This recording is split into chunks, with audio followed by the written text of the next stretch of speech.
Chapter 8. When he came down from the mountainside, large crowds followed him. A man with leprosy came and knelt before him and said, "Lord, if you are willing, you can make me clean." Jesus reached out his hand and touched the man. "I am willing," he said. "Be clean." Immediately he was cured of his leprosy. Then Jesus said to him, "See that you don't tell anyone. But go, show yourself to the priest and offer the gift Moses commanded as a testimony to them." When Jesus had entered Capernaum, a centurion came to him asking for help.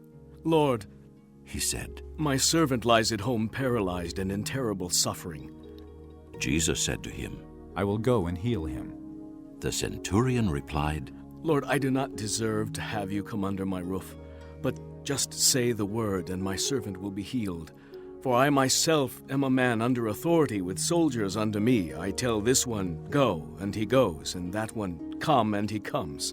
I say to my servant, 'Do this,' and he does it." When Jesus heard this, he was astonished and said to those following him, "I tell you the truth. I have not found anyone in Israel with such great faith. I say to you that many will come from the east and the west and will take their places at the feast with Abraham, Isaac, and Jacob in the kingdom of heaven. But the subjects of the kingdom will be thrown outside into the darkness, where there will be weeping and gnashing of teeth." Then Jesus said to the centurion, "Go. It will be done just as you believed it would." And his servant was healed at that very hour. When Jesus came into Peter's house, he saw Peter's mother-in-law lying in bed with a fever.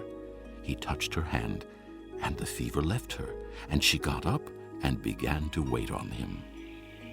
When evening came, many who were demon-possessed were brought to him, and he drove out the spirits with a word and healed all the sick. This was to fulfill what was spoken through the prophet Isaiah. "He took up our infirmities and carried our diseases." When Jesus saw the crowd around him, he gave orders to cross to the other side of the lake.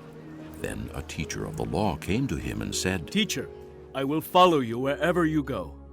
Jesus replied, "Foxes have holes and birds of the air have nests, but the Son of Man has no place to lay his head." Another disciple said to him, "Lord, first let me go and bury my father."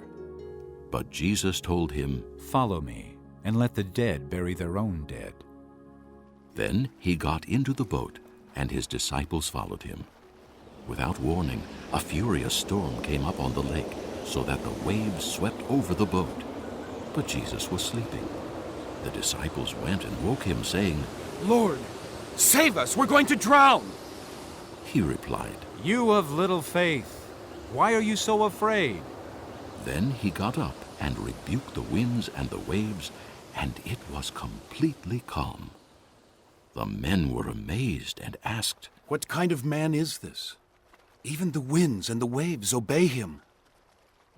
When he arrived at the other side in the region of the Gadarenes, 2 demon-possessed men coming from the tombs met him. They were so violent that no one could pass that way. "What do you want with us, Son of God?" They shouted, "Have you come here to torture us before the appointed time?" Some distance from them, a large herd of pigs was feeding. The demons begged Jesus, "If you drive us out, send us into the herd of pigs." He said to them, "Go." So they came out and went into the pigs, and the whole herd rushed down the steep bank into the lake and died in the water. Those tending the pigs ran off, went into the town, and reported all this, including what had happened to the demon-possessed men. Then the whole town went out to meet Jesus, and when they saw him, they pleaded with him to leave their region.